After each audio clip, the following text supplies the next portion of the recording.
For a long time we've been able to make buildings that look good. We've been able to make cars that look very real.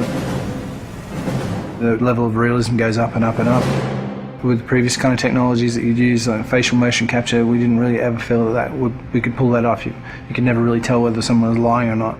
With this technology, what you see is what you get. I'm always happy to help the LAPD.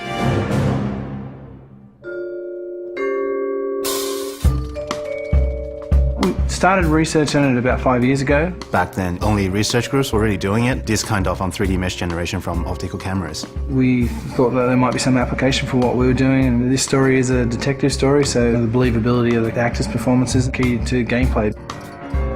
That's one of the key strengths of our system. We can actually see all the subtle features that animation traditional ones just can't do. Cole Phelps, traffic. What have we got?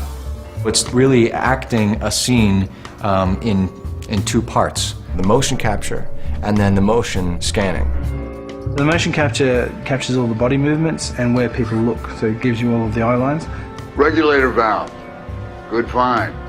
Then we move over to this studio where an actor would typically go into makeup in the morning and then they'd have their hair done in a 1940s hairstyle. Then they'd come into a room and sit in the seat behind me, and what the rig does is capture a volume around them. You've got cameras not only around, but also looking upward and downward as well. So any kind of movement is going to cut out some of the information. And they deliver their lines, and as they talk, they get processed and turned in 3D. And action.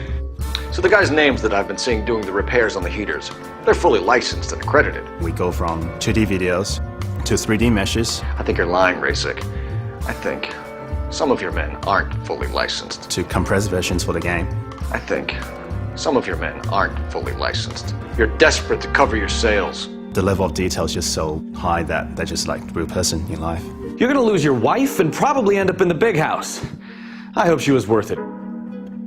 Being in the depth analysis room is a process that most people have never experienced. It's such a new technology. It's a constant close-up is what it is, but it's a close-up from 360 degrees. There's something pretty special about knowing that you will be recreated, but in another type of form. I saw myself today. Blow it off, Cole. These artsy-fartsy types always get a little flighty. It's me. LAPD, drop the weapon! Oh, you think I'm some kind of nut job? What proof have you got? A big theme of this game is dishonesty and to detect when people are lying. You couldn't have done that in the past. Why are you lying to me, Varley? The better you are at reading people, the more things it'll reveal, and the story goes different ways if you do that. The only way you're going to get rid of me is to give me an answer. You're out of your depth here, detective, and you're asking the wrong questions of the wrong people. Having this realism really helps. You're literally talking to that person and then seeing how they behave by asking questions. Why did you kill Mrs. Terrellson?